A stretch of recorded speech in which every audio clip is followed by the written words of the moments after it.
إن الحمد لله رب العالمين والصلاة والسلام على رسوله الأمين وعلى آله وأصحابه أجمعين أما بعد فأعوذ بالله من الشيطان الرجيم ما آتاكم الرسول فخذوه وما نهاكم عنه فانتهوا قال الله تعالى يا أيها الذين آمنوا أطيعوا الله وأطيعوا الرسول قال النبي صلى الله عليه وسلم من عمل عملا ليس عليه أمرنا فهو رد اللهم صل على محمد وعلى آل محمد كما صليت على إبراهيم وعلى آل إبراهيم إنك حميد مجيد اللهم بارك على محمد وعلى آل محمد كما باركت على إبراهيم وعلى آل إبراهيم إنك حميد مجيد الحمد لله প্রশংসা সব আল্লাহর জন্য শান্তি অবতীর্ণ হোক আল্লাহর রাসূলের উপরে আল্লাহুম্মা সাল্লি আলাইহি আল্লাহুম্মা বারিক আলাইহি কেমন আছেন সকলে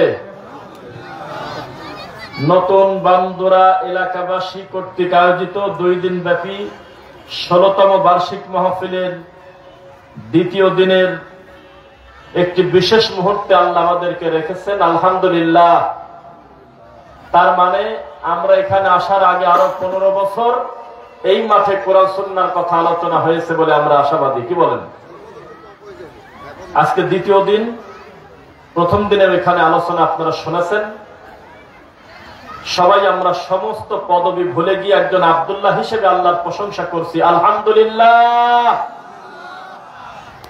পূর্ব নির্ধারিত আমাদের আজকের বিষয় চলন্ত ধর্ম বনাম চূড়ান্ত ধর্ম আল্লাহর অশেষ অনুগ্রহে যদি আল্লাহ সুযোগ দেন এর উপরেই আমরা কিছু কথা বলবো ইনশাআল্লাহ এই সমাজে জলসা মাহফিল এমনও গ্রাম আছে এক গ্রামে 20টা মাহফিল হচ্ছে কিনা একই মাঠে এক তরিকার লোক করেছে কিন্তু বাকি অন্য তরিকার লোক খুশি হতে পারে না এই জন্য আরেকদিন হয়েছে এরকম রেকর্ড আছে কিনা একই মাঠ একই স্টেজ সবকিছু এক শুধুমাত্র 3 দিন ব্যাপী মাহফিল হয়েছে প্রথম দিন হলো এক পীর সাহেবের লোকের দ্বিতীয় দিন অন্য তরিকার 3 নাম্বার দিন অন্য তরিকার 3 দিন ব্যাপী জলসা ভিন্ন ভিন্ন 3 জায়গার বক্তা এনে মাহফিল হয় আমাদের দেশে সত্য না মিথ্যা তো মাহফিল আমাদের দেশে কম হয় না বেশি হয় মাহফিল হলেই যদি হেদায়েতের কাজ হবে শুনলে যদি আসলেই কল্যাণ হয় তাহলে সবচেয়ে বেশি আগে কল্যাণ হয়তো মাইকলারে মাইকলা নামাজি পড়ে না এই লোক পরে তা কিন্তু বলি নাই এনে পড়লে আমার কিছু করার নাই ভালো কিন্তু অধিকাংশ মাইকলা নামাজি পড়ে না অথচ আপনার থেকে সবচেয়ে বেশি মাইকের এই আওয়াজের দিক ওনার ফোকাস শব্দ কমবে হলো কিনা কোন কথাটা কোন দিক গেল সাউন্ড কমাতে হবে না বাড়াতে হবে পুরা ফোকাসটা ওয়াজের দিকে মনোযোগ থাকে মাইকলার কিন্তু শুধুমাত্র ওনার টাকার দিকে ফোকাসের কারণে উনি মনে করেছে দিন জানা আমার কাজ না মাহফিল কমিটি আমাকে এনেছে আমার কাজ হলে এত টাকার বিনিময়ে সুন্দর একটি সার্ভিস দেওয়া মাইকলা ভাই মন খারাপ করবেন না এটা দুনিয়া প্যান্ডেলে যেই জায়গায় বসে আছেন এই চট ভাড়া করে আনা আপনি যে খড়ের উপরে বসে আছেন এই খড়টা ভাড়া করা আপনার মাথার উপরে যে সামিয়ানা এটা ভাড়া করা এই লোকটা শুধু আজকের মাহফিলেই আসে নাই এই নবাবগঞ্জের শত শত মাহফিল এই লোকটার পর্দা দিয়ে করা হয় একেবারে সবার শেষে যিনি যায় সে হলো প্যান্ডেলওয়ালা এরপরেও এই লোকটা এখনো পর্যন্ত টাকনোর উপরে কাপড় পরতে পারে না শত শত মাহফিলের 2 চোখ দিয়ে সাক্ষী হাজারো আলেমের বক্তব্য মুখামুখি শোনার পরেও এখনো পর্যন্ত এই লোকটা বিড়ি খায় তার মানে বোঝা গেল ওয়াজ শুনলেই হেদায়েত এসে যাবে, সেটা কিন্তু ঠিক না। হেদায়েত কার পক্ষ থেকে আসে? এটা তো স্বীকার করলেন। কবরবাসী মরা মানুষের দিকে তাকালে যদি আল্লাহর ভয় এসে হেদায়েত হতো, সবচেয়ে বেশি ভয় আসার কথা যারা কবর কাটে তাদের। কবর কাটতে কাটতে একটা পর্যায়ে যখন দেখে যে বিরতি নিতে হবে, গা ঘেমে গেছে, 2 ঘন্টা কবর কেটে, তখন মাঝখানে বিড়ি খায়। আপনার এলাকার খবর আমি জানি না, আমাদের এলাকায় যারা কবর কাটে তার অধিকাংশ বেনামাজি, খালি জুমার নামাজের দিন হাজিরা দিতে যায়। কি বললেন মুরব্বী? যাকে মুরব্বী ধরেন, আমার তাতে দোষ না হয়, সত্যি কথা বলার জন্য জাযাকাল্লাহ খায়ের। তো যে কথা বলতেছিলাম, ওয়াজ নসিহত শুনলেই কল্যাণ হবে না কল্যাণ আল্লাহর হাতে? বিয়াদিকাল খায়র ইন্নাকা আলা কুল্লি শাইইন কাদির।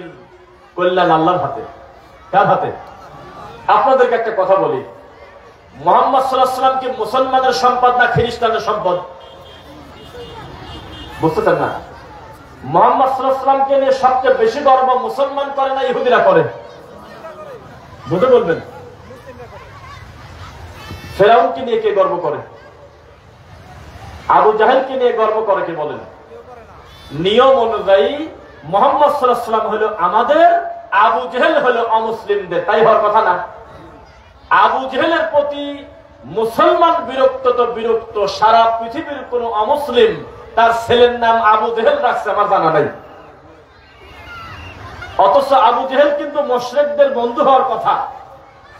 মুহাম্মদ সাল্লাল্লাহু আলাইহি ওয়াসাল্লামের যে কোনো শত্রু অমুসলিমদের বন্ধু হওয়ার কথা কিনা বলেন? কথা বলে বলবেন। এই পৃথিবীতে আল্লাহর রাসূলের বিরোধিতা যারাই করে, একেবারে হিসাব অনুযায়ী, কাগজপত্রের দলিল অনুযায়ী সেই হওয়ার কথা ছিল অমুসলিমদের বন্ধু। কিন্তু উল্টা, সারা পৃথিবীতে কোন হিন্দু আজও পর্যন্ত তার সন্তানের নাম ফেরাউন রাখে নাই, অথচ তাদেরই লোক। আবু জাহেল তাদেরই লোক। তারা যেই যেই কথা বলে এই 2025 সালে সত্য মেনে নেয় না, মুসলিম হয় না, ঠিক একই যুক্তি দিয়ে 1450 বছর আগে আবু জেহেল হক প্রত্যাখ্যান করেছিল। কেউ কি চ্যালেঞ্জ করবেন আমি মিথ্যা বলছি? কিন্তু তারা তাদের আবু জাহেলকে যোগ্য মূল্যায়ন করে না। তার মানে বোঝা গেল, একটা গাঁজাখোরও জানে যে গাঁজা খাওয়া ভালো কাজ না, একটা ডাকাত জানে যে ডাকাতি ভালো কাজ না, শয়তানি করতেছে গায়ের জোরে একটা নাস্তিক তিনিও জানে তাকে যে সৃষ্টি করেছে একা একা হয় নাই, আল্লাহ তাকে সৃষ্টি করেছে। দুনিয়ার কিছু সুবিধা নেওয়ার কারণে, অমুসলিমদের খুশি করার কারণে, দুনিয়াবি কিছু টাকা পয়সার কারণে তারা আমার আল্লাহকে পর্যন্ত গালি দেয়। দেয় না? মনে হয় দেয়। সেদিন একটা বক্তব্য দেখলাম, মুফতি মাসুদ নামে একটা হুজুর, তার হলো মুফতি, সে হলো কোরআনে হাফেজ। বর্তমান তার সবচেয়ে বড় শত্রু আল্লাহ এবং মুহাম্মদ সাল্লাল্লাহু আলাইহি ওয়াসাল্লাম। এই দুইজনকে অকথ্য ভাষায় গালিগালাজ করে। তার দৃষ্টিতে মুহাম্মদ সাল্লাল্লাহু আলাইহি ওয়াসাল্লাম আর আল্লাহ হলো সন্ত্রাস, নাউজুবিল্লাহ।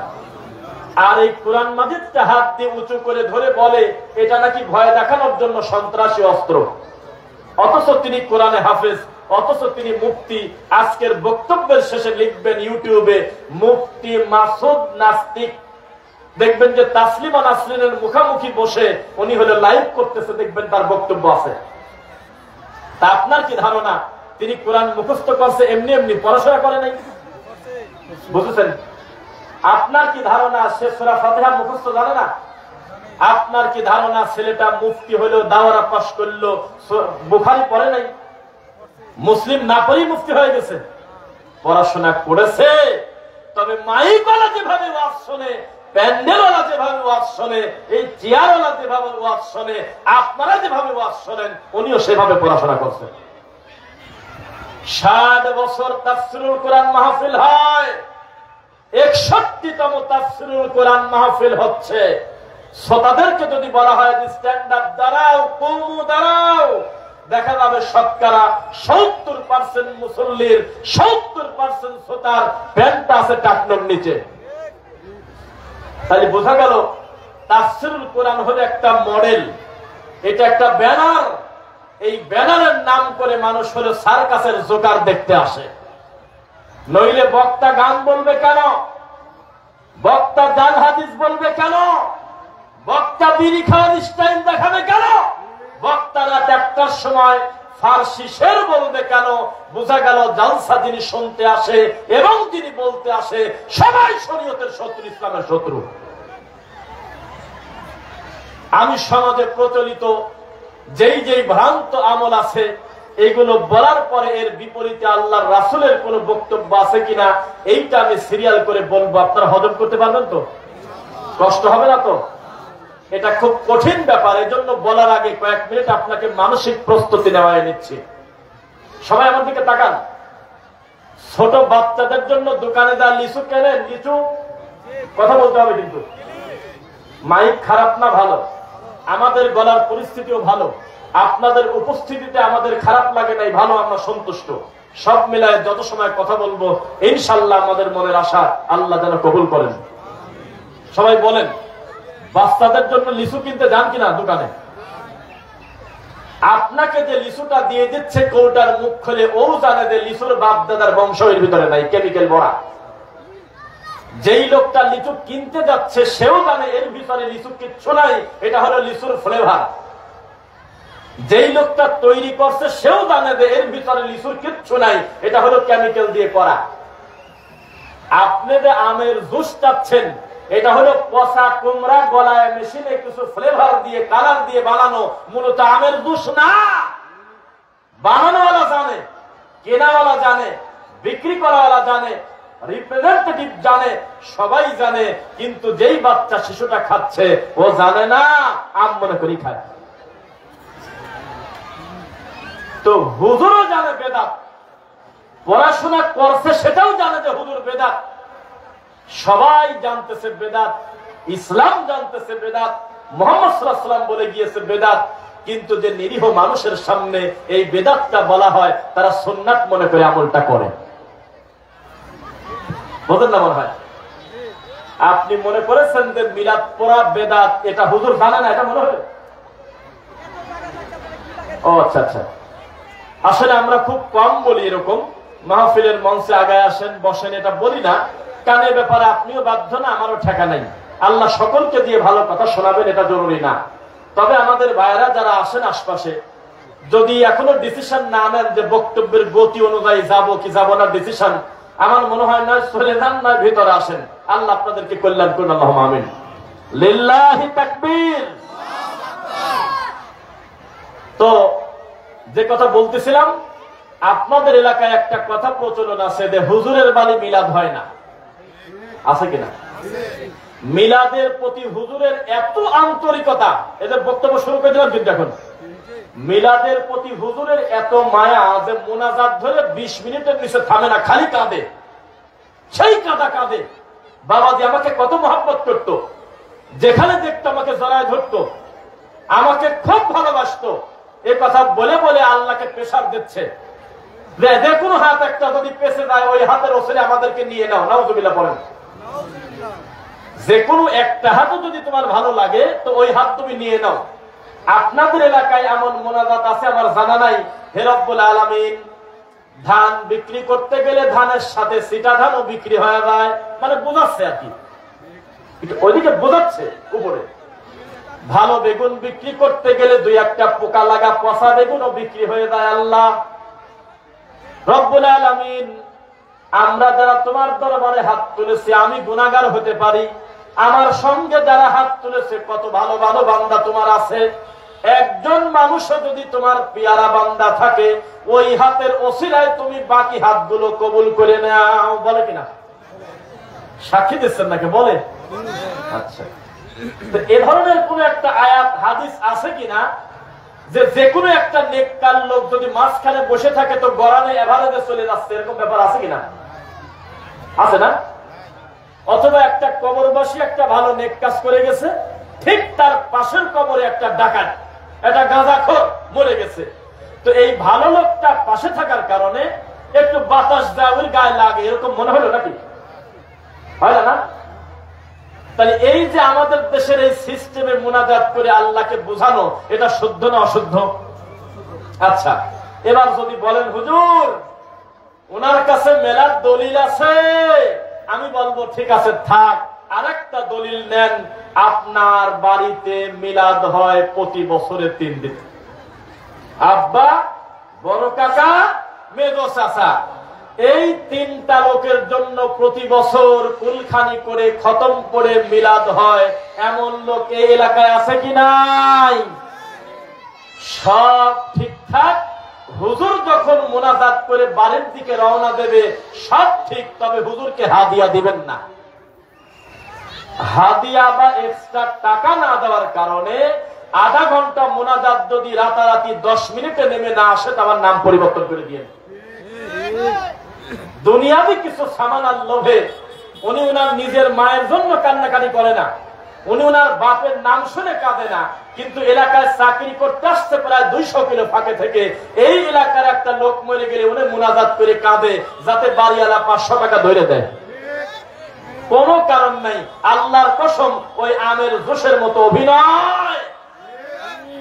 উনি যদি বলতো এ কাজ আমার না, সবাই মিলে গোল হয়ে প্রেসার দিয়ে তোমার বাপের জন্য মুনাজাত করতে হবে, শরীয়তে এটা আমাকে বলে নাই, তবে শরীয়ত আরেকটা জিনিস বলেছে, তুমি সন্তান যদি কবরের পাশে গিয়ে হাত তুলে একা একা কান্না করতে, তোমার 1 ফোঁটা চোখের পানি আমার মতো এই মৌতিখানা খাওয়া হুজুরের, আমার মতো এই বেদাতি হুজুরের 1000 মুনাজাত করার থেকে তোমার বাপের জন্য তোমার চোখের পানি বেশি মকবুল। এই কথা বলবে না হুজুর, এই কথা বললে জনগণ শরীয়তের দিকে ঝুঁকে যাবে, তখন ওনার তফসিল খালি হবে। হুজুর যদি বলতো ও আমার মুসল্লিরা, ফতোয়া দিয়েছে মুহাম্মদ সাল্লাল্লাহু আলাইহি ওয়াসাল্লাম, তার সাথে মুসাফা পর্যন্ত করে নাই, হাতে তাবিজ থাকার কারণে আমার নবী তার সাথে হাত পর্যন্ত মিলায় নাই, হাদিস প্রমাণ করে, কোরআনের আয়াত প্রমাণ করে, কোরআন মাজিদ কোন তাবিজের কিতাব না, এটা তাবিজ লেখার জন্য আসে নাই, না বুঝে কত তাবিজ দিছি, এটা হলো চলন্ত ধর্ম। আমি কান ধরে তওবা করতেছি জুমার খুতবায় আমার মুসল্লিদের কাছে, আমি জীবনে আর তাবিজ বিক্রি করে, ধর্ম বিক্রি করে খাবো না, তোমরাও তাবিজ থাকলে খুলে ফেলো, কতই না উপকার হতো ইসলামের। কিন্তু হুজুর এটা ছিড়বে না, কারণ হুজুরের বেতন দেন আপনারা মাত্র 15,000-12,000 টাকা, আর হুজুর তাবিজ বেচে আর মৌতিখানা খায় টাকা তুলি নেয় প্রায় 30,000 টাকা।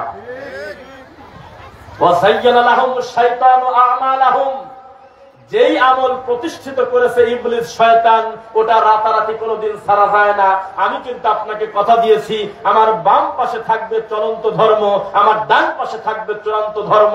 এভাবে কতদূর পর্যন্ত সিরিয়াল দিতে পারবো আমি জানি না, তবে আমার বক্তব্য কিন্তু হজম করতে আপনার কষ্ট হবে ভাই, কারণ এতদিন সমাজে একটা জিনিস চলে আসছে, আমি তার বিপরীতে বললে আপনাদের কষ্ট লাগতে পারে, তবে কথা যদি আল্লাহর হয়, কথা যদি রাসূলের হয়, আমরা সবাই মেনে নেব ইনশাআল্লাহ। আচ্ছা, গেল তাবিজের কথা বলেছি, মিলাদের কথা বলেছি, এইবার আসি, এই যে মাহফিলে আমরা ঢুকলাম, এই পাশে মাহফিল আর ঠিক ওই পাশে কি, না না মেলা ওইদিক না, ওইদিকে কি কবরস্থানে বাপ মা দাদা দাদি আছে না এলাকার লোকের?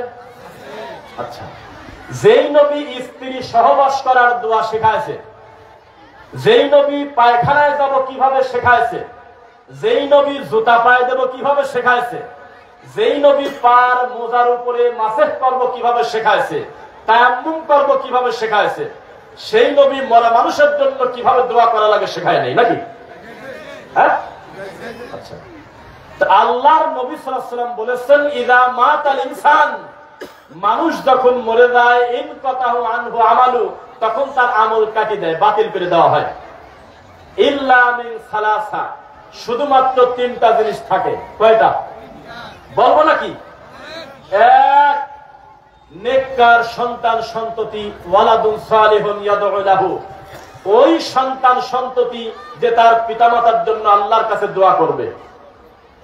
2, এমন এলেম, এমন বিদ্যা যা লোকটা জীবিত থাকতে মানুষের ভালো কিছু দিয়ে গেছে, উনি মরার পরেও তার কবরে একটা অংশ অটোমেটিক পৌঁছাতে থাকবে।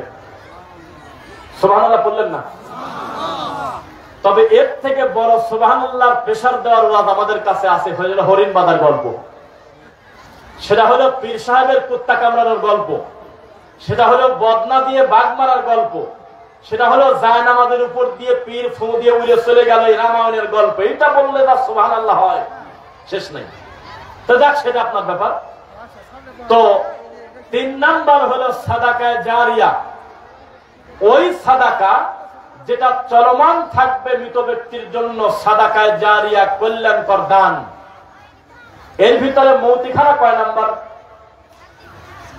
তো বললেন না। কুলখানি, সাধ্য, খয়রাত, এটা কত নাম্বার? অবশ্যই 4 নাম্বার। কয় নাম্বার? মানে নবী বলেছে 3টা ছাড়া আমল কাটা। তাহলে 4 নাম্বার হলে এটা বানাইছে কি আল্লাহ না ইবলিস? বুঝেছেন তো ভাষা? আমি বলতেছি আল্লাহর রাসূলের থেকে যদি আপনি বেশি বোঝেন, আমার কিচ্ছু করার নাই, আমি শুধু সুন্দর করে বলে দেব। আমি হাদিস পড়ে পাইছি মানুষ মরে গেলে 3টা জিনিস চালু থাকে, বাকি সব চলে যায়।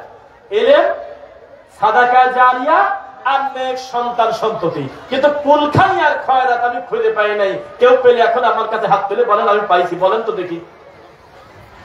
আচ্ছা, একটা কামিল মাদ্রাসার প্রিন্সিপাল কি ছোট লেখাপড়া না বড় লেখাপড়া?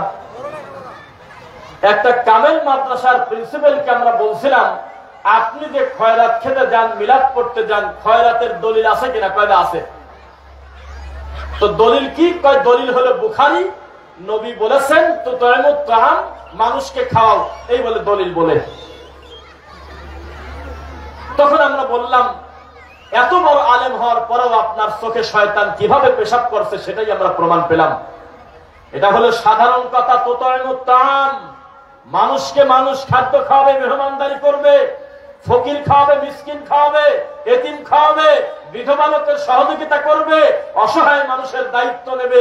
এটা হলো স্বাভাবিক প্রক্রিয়া। কিন্তু মরা মানুষকে উদ্দেশ্য করে খানা করতে হবে, এই নীতি কুলখানি আছে কোথায়? তখন কয়টা সমাজে চলে, কি করব? বোঝা কি যাচ্ছে? আচ্ছা, আপনাদের এলাকায় 3 দিনে 40-এ কুলখানি খয়রাত হয় না? আমার প্রশ্ন, এটা কি ভালো লোক মরে গেলেও হয়, না খারাপ লোক মরে গেলেও হয়, না সবাই মরে গেলেই হয়? আচ্ছা, আল্লাহর নবীর জীবদ্দশায় জান্নাতি কোন সাহাবী মরে নাই? বুঝে কথা বলবেন। এই পৃথিবীর একটা দামি কবরের নাম বলেন, যেই কবরে বাকিউল গারকাতের থেকে বেশি দামি লোক শুয়ে আছে, যেটাকে আমরা জান্নাতুল বাকি বলে চিনি। তার মূলত নাম হলো বাকির কবরস্থান, বাকিউল গারকাত। ওখানে জান্নাতি সাহাবীরা শুয়ে আছে হাজার হাজার। একজন সাহাবীও মরার পরে আমার নবী বলল না যে তোমরা বাদ জোহর মাইয়েতের বাড়িতে আগামী শুক্রবারে জুমার পরে অথবা জোহর পরে মৌতিখানা আছে, তোমরা আসো। বলছে কোনদিন? হজ করেছেন, উমরা করেছেন কারা? একটু হাত তোলেন সামনে থেকে। এত লোক, আলহামদুলিল্লাহ, হাত নামান। প্রত্যেক ডানে বামে সালাম ফিরানোর পরে সালাতুল জানাজা বলে ডাক দিত কিনা আরবিতে? হতো? জানাজা হতো? একজনের হতো না একাধিকের হতো? একাধিক জানাজা হওয়ার পরে তাদের হাতে টাকা ছিল না, জন্য খয়রাতের দাওয়াত দেন। এটা আপনার মনে হলো? তারা একদিনে সোনা বেশি যে টাকা রোজগার করে, আপনি সারা বছর ব্যবসা করে সে টাকা পান না। এখনো পর্যন্ত কোনদিন কোন হাজি এসে দেশে বলতে পারলো না যে আমি ওখানে গিয়ে দেখলাম নামাজের পরে আমাদের কাছে কেজি কেজি জিলাপি দিচ্ছে আর বলতেছে মৌতি অমকের জন্য দোয়া করো। কোনদিন পায় না। তাহলে বোঝা গেল এই কর্মটা যিনি আবিষ্কার করেছেন তিনি হলো ইবলিস, শয়তান।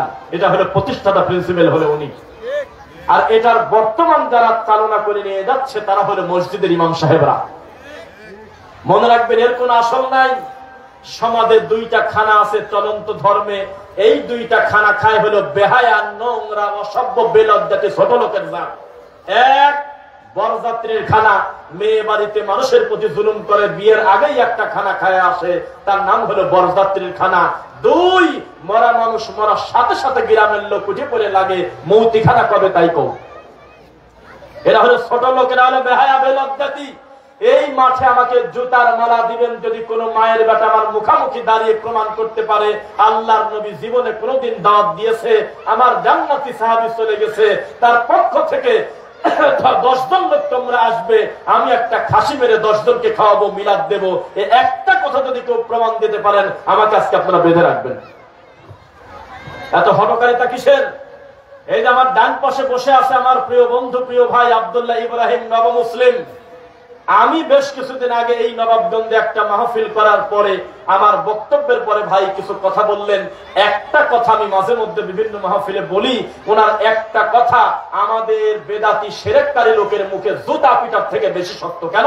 উনি বলেছিলেন, আমি ছিলাম অমুসলিম, আমার বাপ হিন্দু, মা হিন্দু, আমি সব কিছু ত্যাগ করে, কালী ত্যাগ করে, দুর্গা ত্যাগ করে, সরস্বতী ত্যাগ করে, ঘর বাড়ি ছেড়ে, টাকা পয়সা ছেড়ে, সবকিছু ছেড়ে আমি যদি আপনাদের ইসলামে আসতে পারি, আপনি মুসলমান হয়ে আপনি বেদাতটা ছাড়তে পারেন না। সেই দিন আমার এই কথাটা এমন লাগছিল, আমি মাঝে মধ্যে এটা দৃষ্টান্ত দেই, হায় রে কপাল, এমন মুসলিম আমরা হইলাম যে মুসলমান মুসলমান হতে চায় না, অথচ হিন্দু মুসলমান হচ্ছে। কুলখানি খয়রাত ছাড়বেন না খাবেন? আপনি খেলেই আমার কি, ছাড়লেই আমার কি। তবে আমার ধারণা আজকের বক্তব্যের পরে কিছু প্রভাব এলাকায় পড়ার কথা, কারণ বাকি 15 বছর বক্তব্য হয়েছে। কোন হুজুর সম্পর্কে আমি জানি না, আমি কারোর প্রতি মিথ্যা অপবাদ দেব না, সম্ভবত কোনো প্রভাব এখনো পড়ে নেই। 50তম মাহফিল হয়, এলাকার লোক কেউ ঠিক পায় না। সুদখোর সুদও খাচ্ছে, টিকটকারা টিকটক করে বেড়াচ্ছে, জর্দাখোর জর্দা খাচ্ছে, তাবিদের বাবারি তাবিজ বেছে, কেউ ঠিক পায় না যে কি ডেলিভারি দিয়ে গেল। সবাই কয় যে মন ভরে গেছে, কি পাচ্ছে কথা জানি না। আর আমরা কোন মাহফিল এসে যদি 30 মিনিট বক্তব্য দিয়ে যাই, অন্তত 7 দিন এলাকা এলাকায় আলোচনা হয়, কিছু একটা বলে গেছে রে, মনে হয় কিছু একটা ওয়াজ করে গেছে। আর বেদাতি হুজুর 2 ঘন্টা কানে হাত দিয়ে কাঁদে, কিছুই বোঝা যায় না, ঠিক কিনা? কি ঠিক? ঠিক হলে কোরআন হাদিস, ঠিক কি ঠিক কিনা বললে পাপ হবে সেটা বলি নাই। তবে আমার খুব দুঃখ লাগে, একটা বেদাতি বক্তা যখন বলে জাল হাদিস আর পাবলিককে বলে ঠিক কিনা বলেন, আমি খালি দুঃখে মরি। একটা ঠিকের ওজন যদি এই জাতি বুঝতো, হুজুরকে ঘাট ধরে ফেলা দিত যে তুমি জাল হাদিস বলে এক পাপ করলা, আবার আমাদেরকে সাক্ষী বানায় বলতেছো, ঠিক কিনা বলো। ঠিক কিছু হরিণ বাঁধা ঠিক, আব্দুল কাদের জিলানীর বাপের বড় খাওয়া ঠিক, নবীকে সৃষ্টি না করলে দুনিয়া সৃষ্টি করা ঠিক, নবী গায়েবের মালিক ঠিক, নবী নূরের তৈরি ঠিক, কবরে খেজুর ডাল কাটতে ঠিক, এতগুলো বেঠিক বলে দিচ্ছে। ঠিক কিনা বলো। পাবলিক ঠিক কি ঠিক বলবো না কি কথা, নাকি আস্তে আস্তে নরম করে একটু শেষ করে চলে যাই? শোনেন শোনেন, মরা মানুষের চিহ্ন দেখাইছে একটু আগে, ওখানে একটা বড় কবরস্থান আছে। আমার বাপ দাদা কেউ নাই ওখানে, কিন্তু আমি আর আপনি একদিন কবরে যাবো, এটা শিওর। যাবেন কিনা? সেটা মাটিতেই যেতে হবে সেটা জরুরি না। জান্নাতে যাওয়ার আগ পর্যন্ত, বিচারের মাঠে ওঠার আগ পর্যন্ত এই জায়গার নাম হলো কবর। এটা আলাদা একটা জগৎ। আগুনে যে পুড়ে মরল তার বেঁচে গেল, সে আর কবরে গেল না, ঠিক কিনা? হ্যাঁ, তারও কবর হবে। কিন্তু এই মাটির এই কবরকে আপনি কবর বলতে পারতেছেন না। কবর কিয়ামতের আগ পর্যন্ত মৃত্যুবরণ করার পরের মাঝের এই জায়গাটুকু হলো কবর।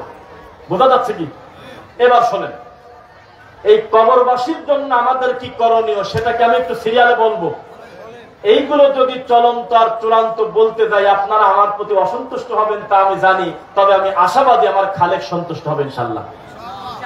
একটা মানুষ যখন মরে যাবে তখন মুখ দিয়ে পড়বো ইন্না লিল্লাহ ওয়া ইন্না ইলাইহি রাজিউন, পড়বেন ইনশাআল্লাহ। মনে হয় এই ব্যাপারে মনে হয় কোনো মাযহাবে দ্বিমত নাই, এটা মনে হয় ঠিকই আছে।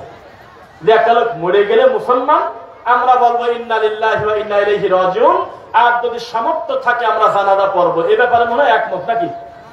একমত নাকি? তো কয়েকদিন আগে হিন্দুর জানাজা পড়লো কিছু টুপিওয়ালা, এটা কি করবেন?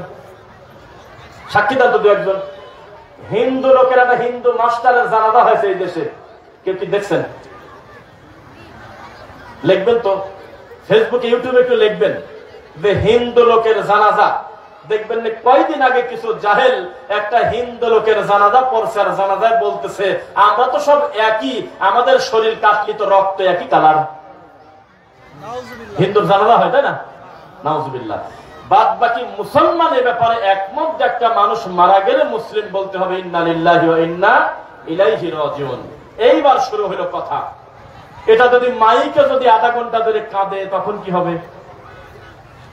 বড় মানিকের বড় ছেলের, মেজো ছেলের, নাতির, দোস্তের মেয়ের সওয়াল, এলাকাবাসী আপনাদের অবগতির জন্য জানানো হচ্ছে বাদ জোহর মাইয়েতের জানাজা অসীম সাহেবের ভাগী হন। বলে তো বলে এলাকায় মাইক নিয়ে নিয়ে 2-3 এলাকায় ঘোরা হয়, যদি সে কোনো রাজনৈতিক নেতা হয়। আমি কি ভুল বলছি নাকি? এভাবে চিৎকার করে সংবাদ করা কি বৈধ? মসজিদের মাইকে শব্দ হবে আল্লাহু আকবার বলে, আর তার পূর্বে বিসমিল্লাহ নাই। আজানের শব্দের এমন পাওয়ার, সব কাজের আগে বিসমিল্লাহ আছে, ভালো কাজের আজানের আগে বিসমিল্লাহ নাই, হাদিসে তা পাওয়া যায় না। ডাইরেক্ট বলবে আল্লাহু আকবার, কানে হাত দিতে হবে জরুরি না, মানে দেয় তাই বললাম। আল্লাহর ঘরে কি হবে? প্রথম কথা আজান। আমাদের দেশে কি হয়? আর আছে 3 মিনিট, আর আছে 5 মিনিট, তাড়াতাড়ি সেহরি খান, দ্রুত উঠুন, আর আছে আধা ঘন্টা, সাহারি রান্না করুন। এটা পড়া যাবে না, এটা নিষেধ, আল্লাহর নবী নিষেধ করেছে। যেহেতু নবীটা মানেন না, আপনাদের প্রিয় আল্লামা দেলোয়ার হোসেন সাইদি রাহিমাহুল্লাহ আজকে থেকে 30 বছর আগে বলে গেছে এটা একটা অন্যায়, এটা একটা পাপ। আল্লাহর ঘরে ডাইরেক্ট আজান হবে, আর মাইকে চিৎকার করে 3 মিনিট 5 মিনিট বলে সাহারি ডাকাডাকি করা যাবে না, যাবে না, যাবে না। এখন কারটা মানবেন কর? যদি রাসূলেরটা না মেনে আমার পর প্রেশার দেন, আমি টিকতে পারবো না, তখন সাইদি সাহেবকে সামনে নিয়ে আসবো। কি করবেন বলেন? যেই নামাজের পরে সকলে মিলে মুনাজাতটা ছাড়ার জন্য জীবন দিতে প্রস্তুত আমাদের দেশের হুজুররা, কোন জায়গার কোন আয়াত নিয়ে এসে ঠেকায় এই মুনাজাতটা চেষ্টা করে ঠেকানোর জন্য, এই সমাজে আছে কিনা? অথচ আমরা যখন বলি আমার রাসূল জীবনে হাজার হাজার ওয়াক্ত, শত শত ওয়াক্ত সালাত আদায় করাইছেন ইমামতি করে, আমরা কিছুই বুঝি না। খালি একটা জিনিস চাই, যেই নবী টয়লেটে যাওয়ার দোয়া শেখালেন, যেই নবী স্ত্রী সহবাসের দোয়া শেখালেন, যেই নবী মাসিক হলে পরে কি করা লাগে মা বোনদের সেটা পর্যন্ত বলে দিলেন, এই নবী সালাম ফেরানোর পর কি করতেন, এটা আছে কিনা হাদিসে? তখন আমরা বললাম পৃথিবীর আর কোনো কথা শুনতে চাই না। আমার নবীর নিজের সালাম ফেরানোর পর সাহাবীদেরকে নিয়ে কবে বলল আল্লাহুম্মা আমিন বিহাক্কি লা ইলাহা ইল্লাল্লাহ? কবে? তখন হুজুর বলে না, ঘুরে ফিরে বলে যে মাযহাবে আছে। কোথায় আছে? মাযহাবে আছে। এই তো দলিল। আবু জেহেল এটা বলতেন, রাখো তোমার নতুন কথা, বাপদাদা থেকে যেটা পেয়েছি সেটাই চলবে। আল্লাহর কসম 31 নাম্বার সূরা, সূরা লুকমান আয়াত নাম্বার 21, ডাইরেক্ট বলা ওয়াইদা, আর যখন কিলা তাদের ডাকা হয় বলা হয় ইত্তাবিউ, অনুসরণ করো, মা আনজালাল্লাহ, যেটা আল্লাহ নাযিল করেছে। ক্বালু, তারা বলতো বাল্লাত্তাবিউ মা ওয়াজাদনা আলাইহি আবানা, আরে লোক বলে কি রে, আমার বাপ দাদা যেটা আমাদের উপরে রেখে গেছে সেটাই আমাদের জন্য যথেষ্ট। এই সেম প্রশ্নের জবাব মুরব্বীদের থেকে বেশিরভাগ বর্তমানে পাওয়া যায় কিনা? ভালো কথা বললে, বেদাত ছাড়তে বললেই খালি একই কথা, আমার এত বড় পীর সাহেব কি ভুল করে গেছে নাকি? এত বড় বড় হুজুর বোঝে নাই? না বোঝে নাই, ভুল করেছে, স্বীকার করতে লজ্জা কিসের? 1450 বছর আগের পরিস্থিতি যদি এত জটিল হয়, তা আমার বাপ দাদা ভুল করতে পারে, এটা ভাবতে লজ্জা কিসের? তোমার বাপ মরার আগে তোমার সমস্ত বোনকে ফাঁকি দিয়ে তোমাদের নামে জমি লিখে দিয়ে গেছে, এটা খুব একটা ভালো কাজ করে নাই। তোমার বাপ মরার আগে তোমার চাচাদের সম্পত্তি জোর করে খেয়েছে, এটা তিনি ভালো কাজ করে যায় নাই। তোমার বাপ ছিল জমির আমিন, জমি মাপতো, মাপতে মাপতে এর জমি ওর ভিতরে, ওর জমি এর ভিতরে, কি যে শয়তানি করে গেছে তার আর শেষ নেই। তোমার বাপ তোমার জন্মের সময় দূর থেকে একটা মরা গরুর হাড্ডি নিয়ে এসে তোমার মার মাথার কাছে রাখছিল, যাতে কল্যাণ অকল্যাণের বাহন হয়। তোমার বাপ পুরাতন জুতা স্যান্ডেল নিয়ে এসে তোমার মাকে দিত, সেই তার দড়ি বাজি তোমার মা ওই যে লাউয়ের জানলা, কদুর জানলা আর সিমের জানলায় বাজি দিত, এটা ভালো কাম করে যায় নাই। তোমার মা তোমার জন্মের পরে 40 দিন 80 ঘরে থাকার কথা, সেই সময় হাতুড়ি, লোহা, কাশি এগুলো তোমার কাছে রাখতো যাতে জিন পালা চলে যায়, এটা ভালো কাজ করে নাই। তোমার বাপ ওই শবে বরাতের দিন আসলে বাকি কোনদিন নামাজ পড়ে না, শবে বরাতের দিন কোথায় কোথা থেকে ঘুরে 2-4-5টা কোরআন খতম দিয়ে 5 কেজি জিলাপি নিয়ে কিছু টাকা নিয়ে মসজিদে ঢুকে 120 রাকাত নামাজ পড়ে ভাগ্য ধরতে গিয়েছিল, এটা ভালো কাজ করে নাই। তোমার বাপ আল্লাহকে সেজদা দিতে গিয়ে সেজদা তো দূরের কথা, রুকু পর্যন্ত বোঝে না, হাত বাঁধা বোঝে না, কিছুই জানে না, মাঝে মধ্যে কদর রাত মনে করে সাতাশে তারা বিদ্যেন যা হু হু করে কাটতো। এটা ভালো কাজ করে যায় নাই। তোমার বাপের একটা ডান হাতেই ছিল 7টা তাবিজ, এটা ভালো কাজ করে যায় নাই। তোমার বাপ মরার আগে বলেছে, বাদান আমি যেহেতু অমক পীরের খলফি, আমি মরার পরে তোমরা পীর সাহেবের কাছে হাদিয়া দিও, এটা ভালো কাজ করে যায় নাই। তোমার বাপ তোমার দাদার সম্পত্তির একটা বিশাল অঙ্ক পীর সাহেবকে দিয়ে তার দোয়া নিত, এটা ভালো কাজ করে যায় নাই। এইরকম বহু কাম করে গেছে। তুমি যদি সুসন্তান হও, তুমি ওই বাপের ভুলগুলো সংশোধন করে আল্লাহর কাছে কল্যাণের দোয়া করো, তাহলে বোঝা যাবে তুমি ভালো মানুষ। কথায় কথায় বাপদাদার দোহাই দাও, মানে কোন বাপদাদার দোহাই দাও? যেই বাপদাদা আসরের নামাজ পড়ে মসজিদে যায়, এখনো পর্যন্ত এসা পর্যন্ত ছবি দেখে, মোবাইলে টিভি দেখে, চা খায় আর ছবি দেখে। কোন বাপের কথা বললে? যেই বাপ সারাদিন তাস খেলতো, যেই বাপ সারাদিন গাঁজা খেত। কোন বাপের দোহাই দিচ্ছ? যেই হুজুররা পড়তো বেতেছে জিম হে খে, আর কেউ যদি কারোর বউ ছাড়ি দিত, হুজুর 1000-2000 টাকা নিয়ে তওবা করে ঠিক করে দিত। আর যদি প্রকাশ পেয়ে যেত, তখন আর একটা লোকের সাথে বিয়ে দিয়ে ভাড়া করা পাঠা আবার টান দিয়ে হিল্লা বিবাহ দিত। এই তো বড় হুজুরের কাম। এই তো কয়েকদিন আগে গাজীপুরে হুজুররা চলন্ত ধর্ম পালন করলো। একটা লোকের বউকে তালাক দিয়ে দিয়েছে। মানুষ তো এক বৈঠকে 3 তালাক দিলে সেই বউ আর ফেরত নেওয়া যাবে না, এটাই হলো শক্তিশালী মনে করে নাকি? তবে ইদানিং কিছু হানাফি দেখতেছি বউ ছাড়িয়ে দেওয়ার পরে আহলে হাদিস হয়ে যাচ্ছে। আর কোন জায়গায় কোনো কুল না পায়, তখন বলে আহলে হাদিসদের কাছে গেলে একটা উপকার আছে, ওদের কাছে এক বৈঠকে যত তালাকই দিক 1 তালাক। আর হানাফি মাযহাবে তুই দিলি কি মলি শেষ, এই বউ আর যাবে না। যদি বাঁচাতে চাও, আর একটা লোকের সাথে এক রাত শোয়া রাখো, বিয়ে দিয়ে সহবাস করো, বীর্য পড়ুক, তারপরে ধরে নিয়ে আবার তোমারটা তুমি নিয়ে নাও। নাউযুবিল্লাহি মিন যালিক। মাযহাবেও লেখা নাই, মানে বললাম শয়তানগুলি বানাইছে। তাই তো আল্লাহর ঘরে মা বোনদের সালাত আদায় আল্লাহর নবীর পিছনে মসজিদে নববীতে পড়ছে কিনা? আল্লাহর নবীর মসজিদে মা বোনদের জায়গা হতো। আর আমাদের মসজিদগুলোতে মা বোনদের দেখলে আমাদের মাযহাবী ভাইয়েরা খারাপ দৃষ্টিতে দেখে। মিথ্যা না সত্য? খারাপ বলে।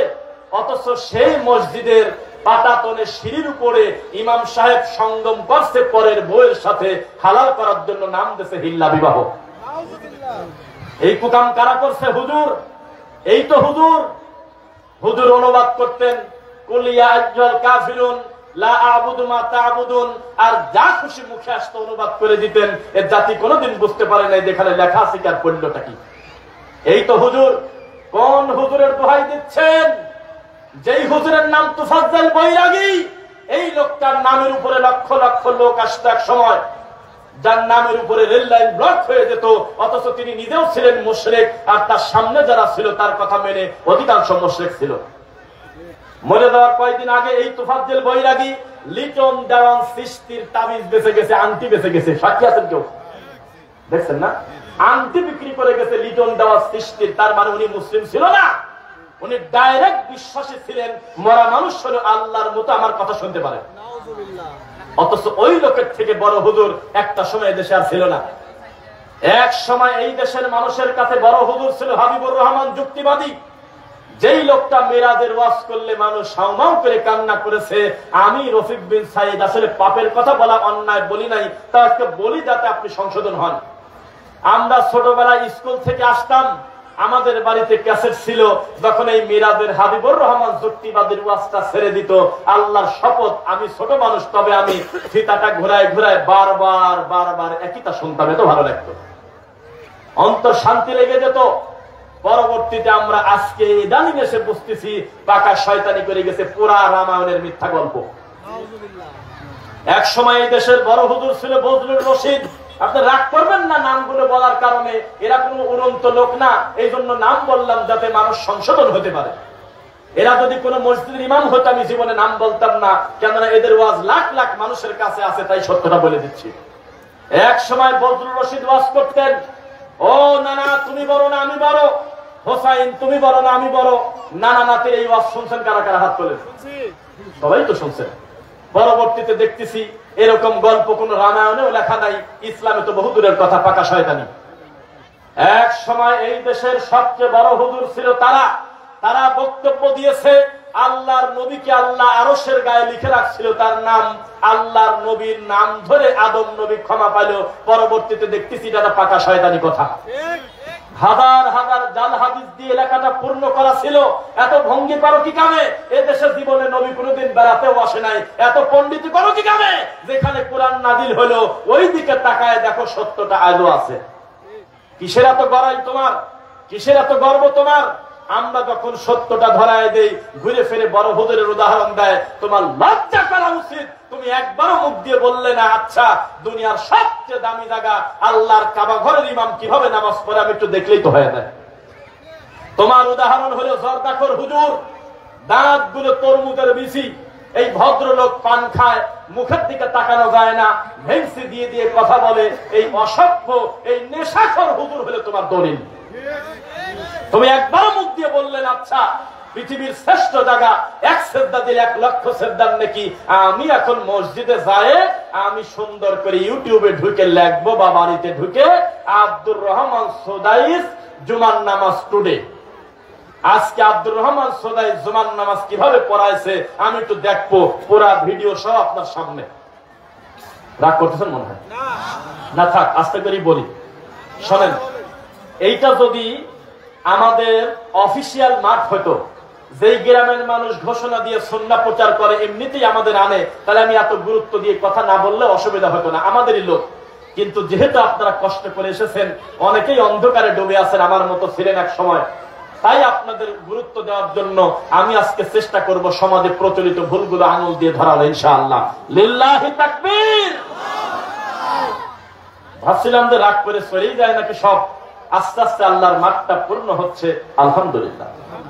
যদিও সংখ্যার বিবেচনা সত্যের মাপকাঠি না। বলেন তো আল্লাহ কোথায়? এভাবে করেন, কোথায়? আলহামদুলিল্লাহ। এখন যদি ভোটাভুটি হয় এই নবাবগঞ্জে দোহারে আশপাশে, তাহলে নূর আলারা ভোট বেশি পাবে, মাটিয়ালা ভোট পাবে না। এখন যদি ভোটাভুটি হয় ইমাম সাহেবদেরকে নিয়ে, আল্লাহ কোথায়? অধিকাংশ ভোট পড়বে হলো কলবে, নাই কোন জায়গায়, এরা বেশি ভোট পাবে। তাই জমিনের ভোটের দাম আছে? চূড়ান্ত ফয়সালা হলো আল্লাহর কোরআন এবং রাসূলের হাদিস ইনশাআল্লাহ। তাহলে মরা মানুষের ব্যাপারে কি বলতে থাকবো? এরপরে জানাজা হবে লোকটার, অনেক কাটছাট করে বলতেছি। জানাজার আগে লাশ কি করে? ওই দূরে আছে নাতি, দূরে আছে মেজো ছেলে, এই জন্য লাশ ফ্রিজ করে রেখে দেয় 2 দিন। এর কোনো বৈধতা শরীয়তে নেই।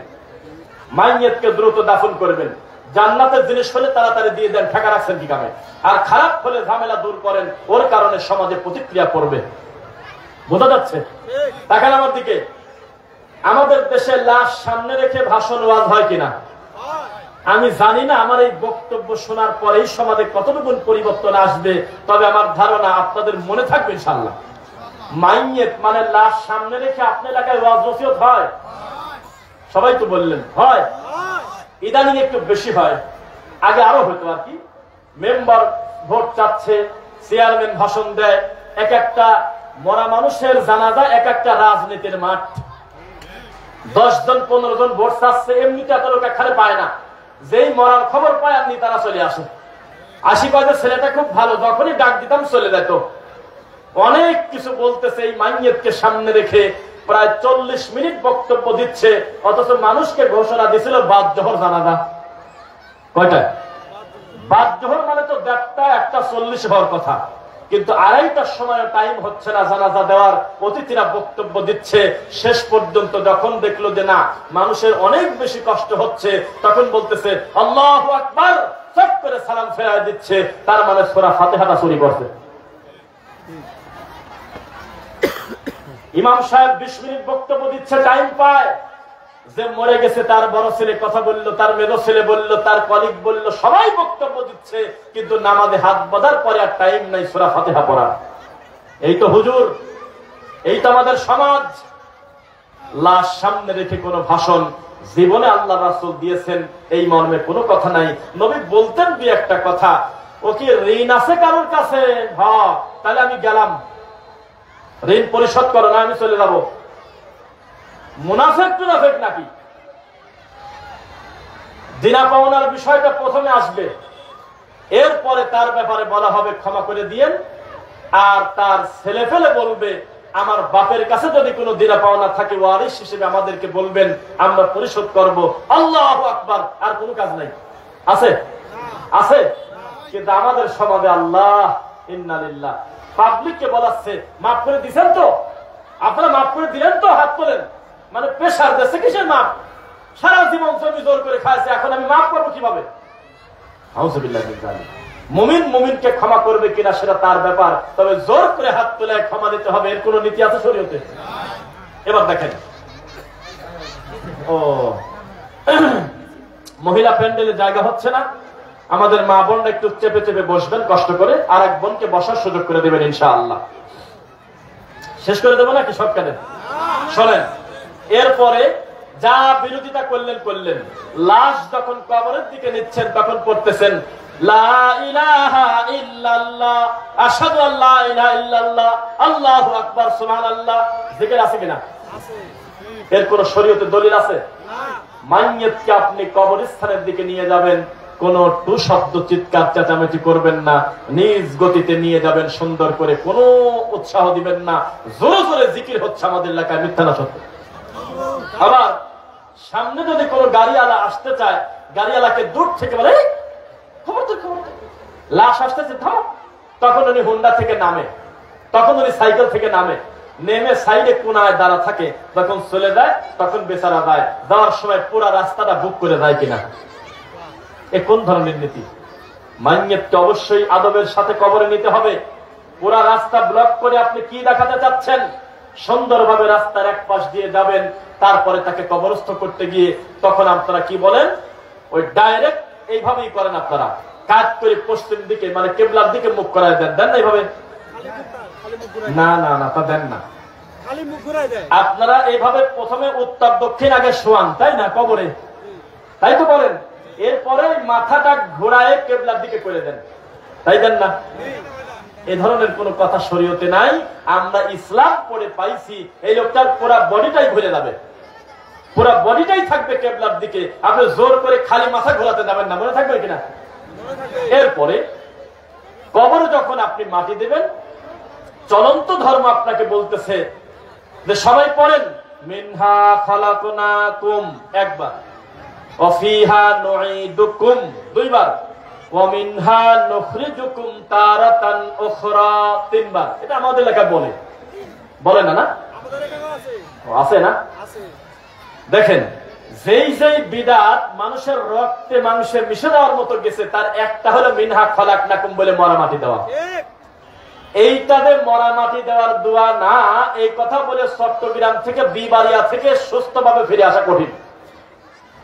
সবাই আমাদের এলাকায় মনে করে যে মিনহা খালাকনাকুম হলো মরা মাটি দেওয়ার জন্য রেজিস্ট্রি করা আয়াত, অথচ এটা কোরআনের আয়াত। পড়লে প্রতি হরফে 10 নেকি হবে কোরআন হিসেবে, কিন্তু মরা মাটি দেওয়ার দোয়া মনে করে পড়লে পাপ হবে। রাগ করছেন মনে হয়? এখন তো শক্ত লাগলে একটু, মানে এটা মরা মাটি দেওয়ার দোয়া না। যতই আপনি ব্যাখ্যা দেন, মাটি দিতে হবে কি বলে? বিসমিল্লাহ বলে মাটি দিবেন, আলা মিল্লাতি রাসূলিল্লাহ। কিন্তু মিনহা খালাকনাকুম বলে মাটি দেওয়া আছে কিনা? শুধু আছে তা না, এতদিন ধরে এতই এই দোয়াটা মার্কেট পাইছে, এখনো জানাজার পরে লাশ দাফনের টাইমে অনেকেই জানে না। এই হুজুরে বলে, হুজুর অনেকেই পারে নাকি, বলে দেন। এই হুজুর ওই কোনা খাড়া খাড়া পরে মিনহা খালাকনাকুম অফিহা নুঈদুকুম এরপরে বলে দিচ্ছে। পাগল না কত মানুষ মাটি দিয়ে চলে যাচ্ছে, পাগল বসে আছে কেন? কারণ উনি চলে গেলে এখনো মানুষের মুখস্থ হয় নাই, তো শত শত বছর ধরে বেদাতটা পুষে রাখলি ব্যাপারটা কি? মিনহা খালাকনাকুম মুখস্থ করতে লাগে 5 মিনিট, অথচ বেদাতের প্রভাবটা কত খারাপ। এখনো পর্যন্ত কবরে মাটি দেওয়ার সময় 80% মুসল্লি জানে না। এই হুজুর মানুষ কেউ কেউ জোরে জোরে বলে দেয় কিনা বলেন? বলে দিচ্ছে। তাহলে মাটি দিবেন কি বলে? আমি জানি কথাগুলো শক্ত হয়ে যাচ্ছে, কিন্তু কিছু করার নেই। এরপরে মাটি দেওয়ার পরে কবরে একটা খেজুরের ডাল গাড়া এই সমাজ অন্তত নাই নাকি? কোন জ্বালায় পড়লাম কম। এত করা সত্য কথা কিন্তু সব জায়গায় আমরা বলার সুযোগ পাইনি। আজকে কি বলবো? কবরে খেজুরের ডাল গাঁথতে হবে, এই ব্যাপারে আল্লাহর রাসূলের একটা নির্দেশনা যদি কেউ আমভাবে দেখাতে পারে, যদি দাওয়াত নাও দেয়, আগামীবার আসি তওবা করে যাবো সবার সামনে। ঠিক আর বড় কথা হয়?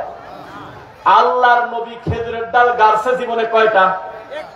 হ্যাঁ, এই নবী জীবনে আর 3 নাম্বার কবরে খেজুরের ডাল দেয় নাই। কারণ খেজুরের ডাল গাড়ার বিধানটা ছিল হলো খাস। খাস বুঝেন? মানে নবীর জন্য নির্দিষ্ট। তিনি একটা কবরের পাশ দিয়ে যাচ্ছিলেন, বলা হলো জিবরাইল এসে, আল্লাহর নবী নিচে খুব পেটন হচ্ছে, নিচের অবস্থা খুব খারাপ। কি হলো তাদের?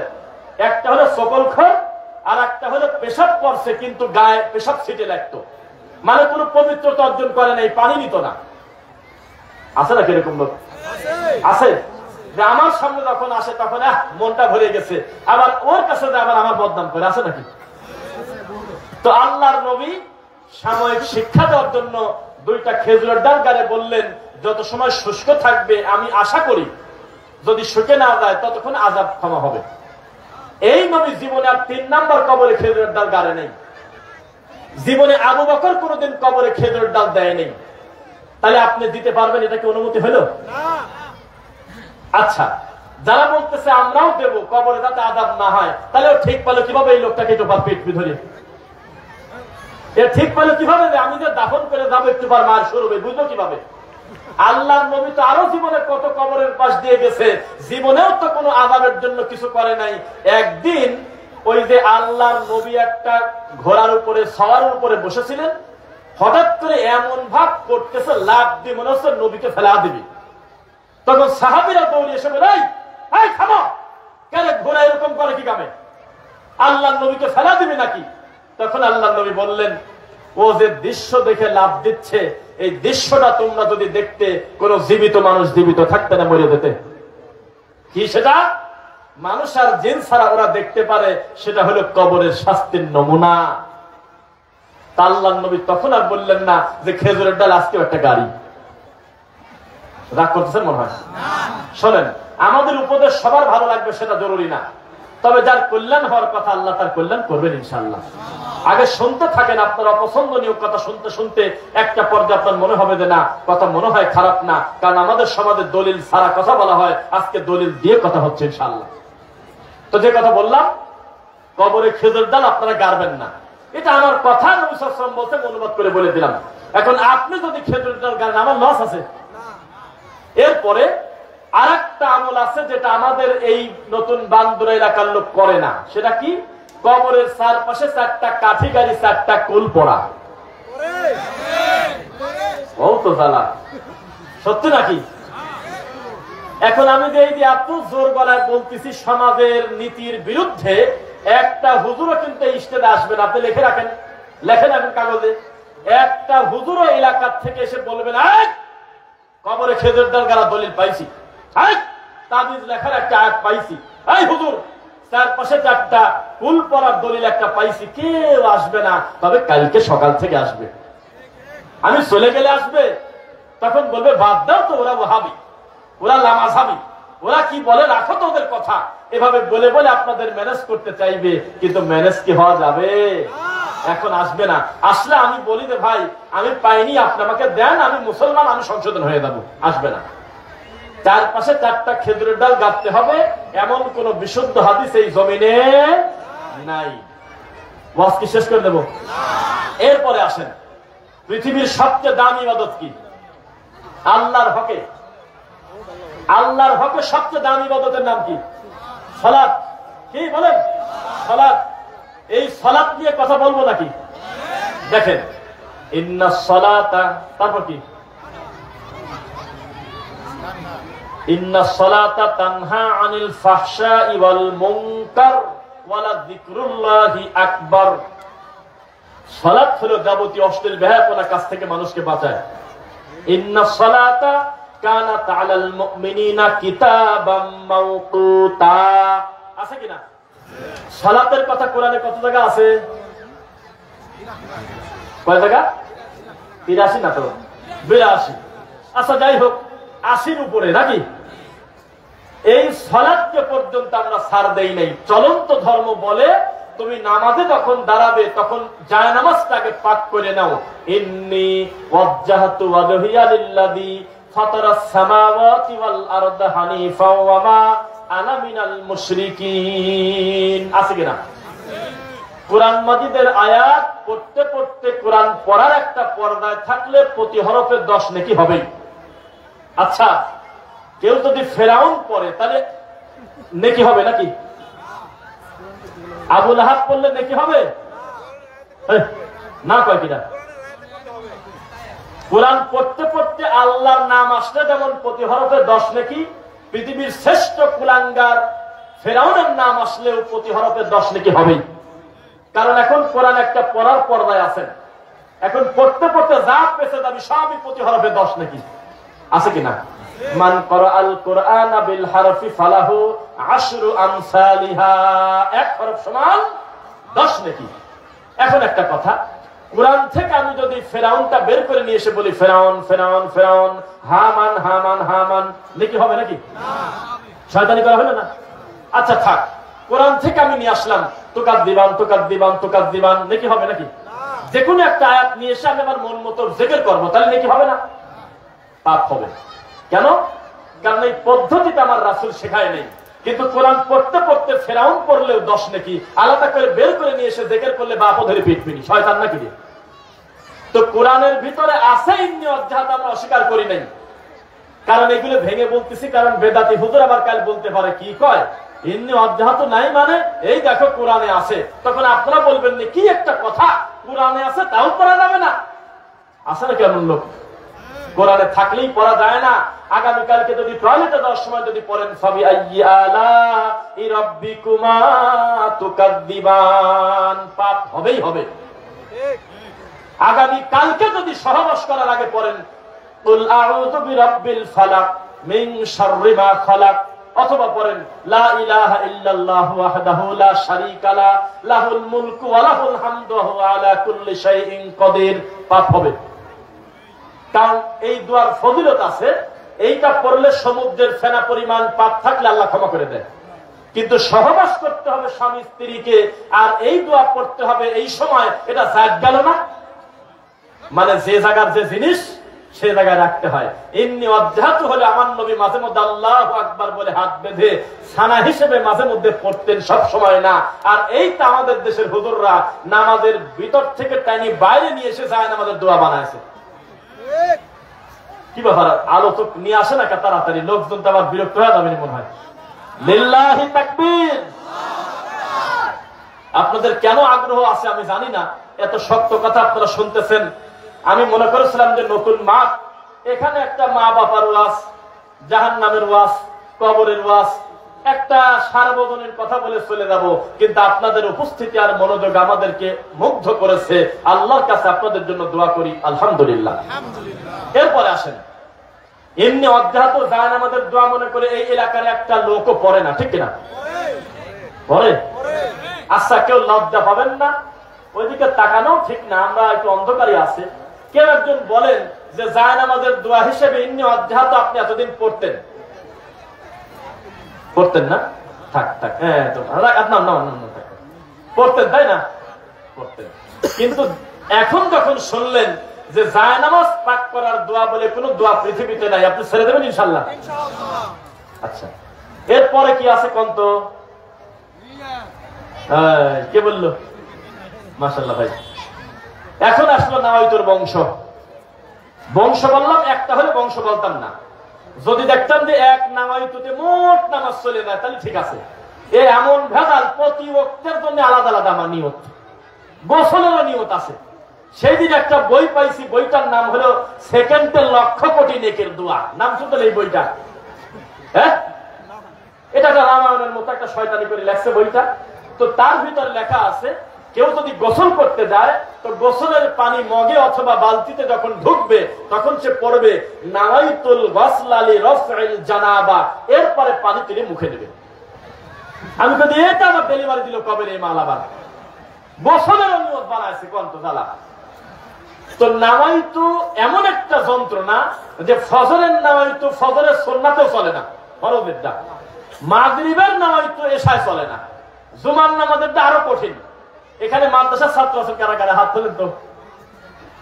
ও, তোমরা জুমার নামাজের নিয়তটা পড়ো, আমি শুনবো। কে পারবে? হাত তোলো।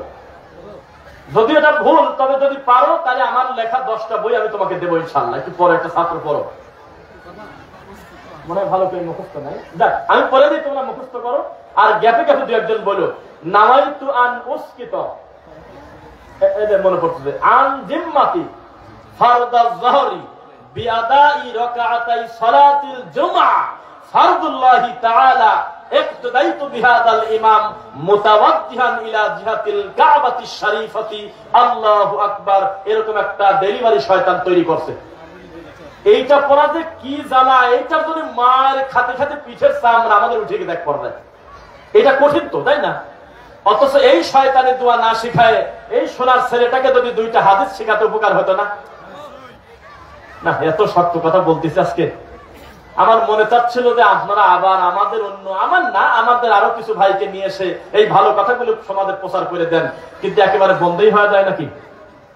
শোনেন, হক চিরদিন হক, মিষ্টি অন্ধকার রাতেও মিষ্টি। আবু লাহাবের ছেলেরা পর্যন্ত পরবর্তীতে কালেমা পড়ে বলেছিল, আল্লাহ আমার আব্বার 2 হাত ধ্বংস করে দেন, আমার আব্বাকে ধ্বংস করে দেন। অথচ তার বাপ সূরা লাহাব পড়তো তারা নামাজে। শরীয়তের ব্যাপারে কোনো ছাড় নাই, ইসলামের ব্যাপারে কোনো ছাড় নাই। আমরা আমাদের ওস্তাদদেরকে ছাড়ি নাই। ওস্তাদ 2 হাতে মুসাফা করলেন আমাকে, আর বুকে হাত নিয়ে সোমা খেলেন কপালে, এ ধরনের কোন কথা শরীয়তে নাই। বুক থাপড়ানো আপনি ছেড়ে দেন।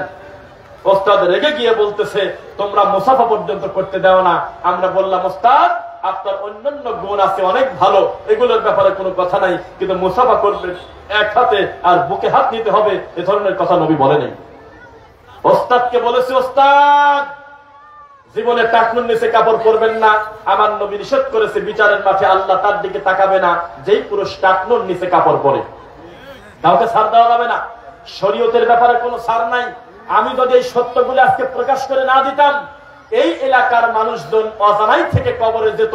কোনো না কোনো একদিন তাদের কাছে সত্যটা পৌঁছানো আমাদের দরকার ছিল কিনা? এক বৈঠকে সবাই হেদায়েত হবে সেটা জরুরি না, কিন্তু বিচারের মাঠে যাতে বলতে না পারে আল্লাহ কোনো না কোনো একদিন এত কঠিন পরিস্থিতিতেও আমাদের কাছে একদিন সত্য পৌঁছেছিল আল্লাহ। ইনশাআল্লাহ। আবার চলে যায় এখন নাওয়াইতুর দিকে নাকি? ইমাম রুকুতে যাচ্ছে, প্রায় রুকুর টাইম হয়ে গেছে। এই লোকটা যদি আল্লাহু আকবার বলে রুকুতে চলে যেত, রাকাতটা পেত না। কথা কয় না, পেত না? হায় রে কপাল পোড়া নাওয়াইতুর বংশ রে। ইন্নী ওয়াজ্জাহতু আর নাওয়াইতু পড়তে পড়তে ইমাম বিছানা সিজদায় চলে গেছে। এ হলো বিড়াল খুঁজতে গিয়ে গরু হারানোর মতো অবস্থা। এ হলো গরু বিক্রি করে গরুর খাবার কেনার মতো অবস্থা। রুকু পেলে রাকাত হয়ে যেত, এটা একটা প্রসিদ্ধ মত আছে। অথচ এই বেচারা নাওয়াইতু আর ইন্নী ওয়াজ্জাহতুর চাপে এমন একটা সময় লোকটা আল্লাহু আকবার বলল, তখন অলরেডি ইমাম সিজদায়। এই তো আমাদের দেশে বেদাতের প্রতিক্রিয়া। আল্লাহর নবীর নামাজ শুরু হইতো, প্রথম শব্দ তার মুখ দিয়ে আসতো আল্লাহু আকবার। কি আসতো? এর পূর্বে কোনো কথা নবী বলতেন না, তবে কিছু একটা করতেন। তার নাম কি? পিছন থেকে কন্যাকে নবী মুখ দিয়ে আল্লাহু আকবার বলার আগে নামাজে কিছু বলতেন না, তবে কিছু একটা করতেন। সেটা কি? নিয়ত কি করতেন? নাওয়াইতু। এদের ভিতরে ভিতরে তিনি ইচ্ছা পোষণ করতেন, আমি এখন জোহর পড়তেছি। এটা অটোমেটিক এসে যায় নাকি? বোঝেন না কথা মনে হয়? আচ্ছা, এরপরে আপনি আল্লাহু আকবার বলে হাত বাঁধবেন, বেঁধে আপনি সানা পড়বেন। কি পড়বেন? সানা একটু পড়েন তো কেউ। ও আচ্ছা, এটা কিভাবে কি করি? মা বোনদের প্যান্ডেল জায়গা হচ্ছে না, আমাদের মা বোনরা যদি একটু কষ্ট করে এগিয়ে বসার কথাই বা কিভাবে বলি। যাক, চেষ্টা করেন ওখানে পরিবেশ কেমন করা যায়। আর না হয়তো কোন এক ভাই অতিরিক্ত একটা পর্দা নিয়ে ওই সীমানাটাকে একটু বাড়ায় দেওয়া যায় কিনা চেষ্টা করবেন ইনশাআল্লাহ। আর আমার পরবর্তীতে আমাদের সম্মানিত যে আলোচক রয়েছেন, তিনিও প্রায় আমাদের এলাকারই লোক, একেবারে কাছাকাছি, বগুড়া পাবনা কিন্তু খুব একটা দূরে না, তাই না? তো সাহেব যদি চলে আসে রেজাউল করিম ফারুকী হাফিজাহুল্লাহ, তখন আমাকে বলে দিবেন, আমি বেয়াদবি না করে ছেড়ে দেবো ইনশাআল্লাহ। যে কথা বলতেছিলাম, একটু ভেঙে ভেঙে 2-4টা কমায় বলি, সব কথা বলতে পারবো না।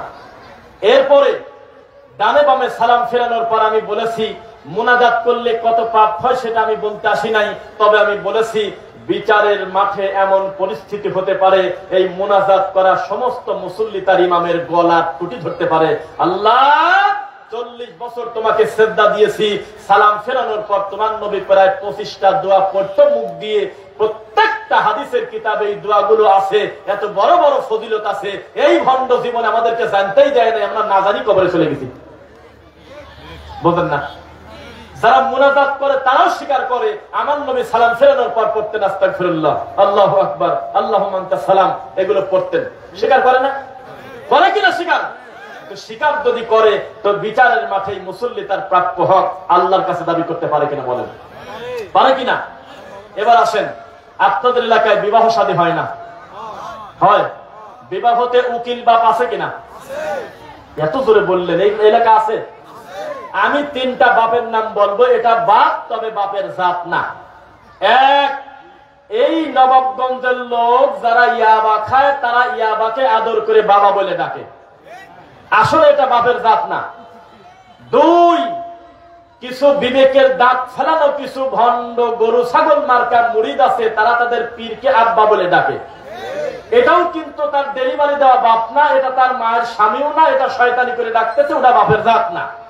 3, বিবাহতে উকিল বাপ নামে একটা নতুন বাপ আমাদের দেশে হয়েছে, যেই বাপ আসলে কোনো বাপের জাত না।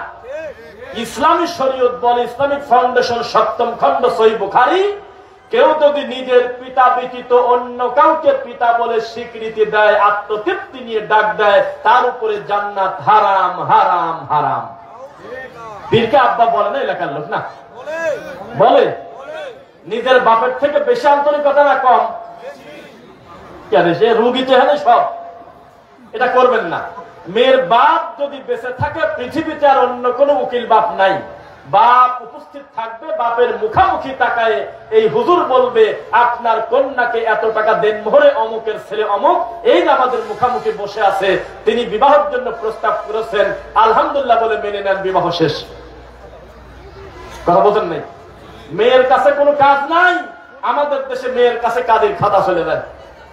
কাজের খাতা যাবে, অবশ্যই যাবে, তবে সিগনেচার করার জন্য যাবে, কারণ এটা দুনিয়াবি ফর্মালিটি। কিন্তু মেয়ের কাছে বেগানা পুরুষ যাচ্ছে, ছেলে বাড়ির লোক যাচ্ছে, বন্ধুরা যাচ্ছে, গিয়ে বলতেছে তাড়াতাড়ি কবুল বলো।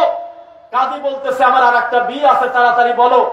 আর এই মেয়ে ছেলে পক্ষের লোক বলতেছে তাড়াতাড়ি কবুল বলো না। বাড়ির মেয়ে বাড়িতে নিয়ে যাই, একবার বলে হয় না, 2বার বলে হয় না, 3বার বলতেছে। সবাই শুনছেন তো? এরপরে খতম হয়। মিথ্যা নাকি? এইবার একটা ভঙ্গি করা কথা বলবো, এই এলাকায় যদি না থাকে তাহলে ওটা বাদ দেবো। এই যে ছেলের পক্ষের লোক সাক্ষী হয়ে মেয়ে পক্ষের কাছে গিয়ে মেয়ের কাছে গিয়ে কবুল নিল, এটা তো একটা শয়তানি করলো। আবার ওখান থেকে যখন এই বিয়ের আসরে আসে, তখন এই ছেলে পক্ষের লোক আর হুজুর বলে আপনারা কে? বলে আপনারা কারা? তখন বলে যে আমরা হলো মেয়ে পক্ষের উকিল। তো ওখানে কি কারণে গেছিলেন? আমরা মেয়ের কাছে গেছিলাম কবুল শুনতে। মেয়ে কি কবুল বলছে? বলে যে হ্যাঁ। কয়বার? 3বার। সবাই ভালো করে শুনছেন তো? হ্যাঁ। ওরা শয়তানি করলো না? কেবল একসাথে বসেছিল, কেবল বসেছিল একসাথে, সবাই সবার চেনে। কিন্তু এই বিয়ের আসর থেকে আসার পর এখন বলে চেনে না।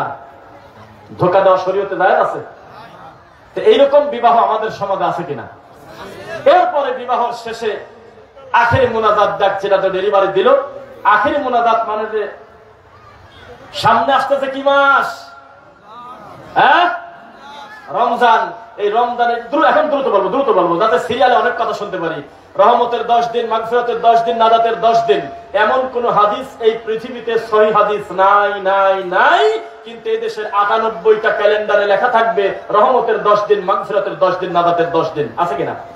আছে। অথচ এরকম কোন কথা নাই যে আউয়ালুহু রাহমা, আওসাতুহু মাগফিরা, আখিরাহু নাজা। এটা মিথ্যা কথা, জাল হাদিস, এটাকে মানবেন না।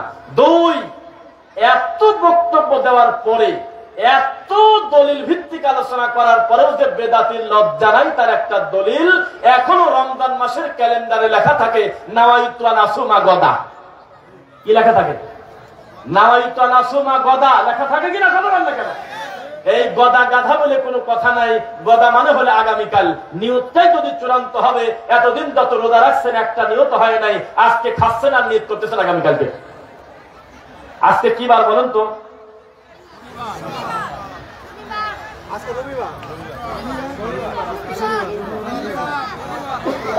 তার মানে এখনো মীমাংসা হয়নি, বোঝা গেল তো দ্বিমত আছে। এখন রবিবার, রবিবার মাগরিবের আযান পড়লে আর সেই দিন আর থাকে না রে ভাই, রাত আগে আসে দিন পরে আসে, এটা হলো ইসলামী নিয়ম। আর ইংরেজি নিয়ম হলো রাত 12টার পরে তারিখ পরিবর্তন হয়। তাহলে এখন যদি রবিবার হয়, আগামী ওই সেই ফজরের টাইমের আগে ওই সময় কি বার হয়? পাগলও তো বোঝে, ওই টাইমে পর্যন্ত বেদাতি বলতেছে নাওয়াইতা রাসুমা গদা, গদা মানে আগামীকাল। বুঝতেন কথা? এরপরে রমজান মাসে নবী বলেছেন যে সময় মতো ইফতার করো, আগে করে, আগে বলে নেই। আমাদের দেশে একটা অপবাদ দেয় যে যারা আহলে হাদিস ওরা নাকি আগে ইফতার করে, এটা বলে না? 5 মিনিট আগে করে, এটা বলে? আরে ভাই, আপনার প্রশ্নই তো হয়নি, আগে করবে কি কামে? আপনার বলতে হতো তারা সময় মতো ইফতার করে, আমরা শয়তানি করে 5 মিনিট দেরি করে করি। লা ইয়াজালুন নাসু বিখাইর মা আজ্জালুল ফিতর, আমার উম্মত কল্যাণ হারায় ফেলবে তখন যখন দেরি করে ইফতার করবে। বুঝতে না মনে হয়? সময় মতো ইফতার করবেন। আজকাল হুজুরদের লাগে না, গুগল দাওয়াত বারাকাত হোমেক বললেও হয়। গুগল আছে না, গুগলে যদি একটু লেখেন যে সানসেট, যদি হুজুর জাত মূর্খ না হয় তাহলে উনি পেয়ে যাবে আজকের দিনটা কোন টাইমে সূর্য অস্ত যাবে আর সূর্য উদয় হবে। যারা যায় না ফাঁকি দেন নাকি? 5:26 লেখাও আছে, তবু আপনি কিভাবে বলতে পারেন যে সতর্কতার জন্য 4 মিনিট যুক্ত করা হলো? আপনার এই সতর্কতার মুখে শয়তান পেশাব করছে, করা যাবে না। টাইম হলে ইফতার করবেন, মনে থাকবে কিনা ইনশাআল্লাহ? আচ্ছা, কথা বুঝতেছেন? সময় মতো ইফতার করবেন, মনে থাকবে। হায় রে সমাজ রে, বিয়েই বাড়িতে গিয়েছে বেড়াতে, টাইম হওয়ার পর খেজুরটা মুখে দেওয়ার কারণে এমনই পাপ করলো, এলাকার লোকজন কয় রোজাটাই নষ্ট করলো। কয় কয় সারাদিন পারলাম আর 5 মিনিট পারতাম না, বলে কিনা? আমি কিন্তু দ্রুত বলতেছি। এরপরে তারাবি, তারাবি মানে হলো আমাদের দেশে বিপদ। তারাবি মানে কি? শরীয়তের দৃষ্টিতে তারাবি শব্দের অর্থ কি? বিশ্রাম নেওয়া। কি করা? কি করা? আর আমাদের দেশে কি? যেই ইমাম এশার নামাজে পড়লো আলহামদুলিল্লাহি রাব্বিল আলামিন আর রহমানির রহিম মালিকি ইয়াউমিদ্দিন, এই ইমামের মাথার পর কিভাবে ঠাডা পড়লো, যেই আল্লাহু আকবার বলে তারাবির নিয়ত, এক কানে কলার দলে না আমিন। এটা শরীয়ত নিয়ে মজা করা কিনা? যেই আল্লাহকে কেবল সূরা ফাতিহা এশার নামাজে শোনালো, ওই একই আল্লাহকে তারাবির নামাজে বিপদের শেষ নাই, 3 মিনিটে 2 রাকাত শেষ।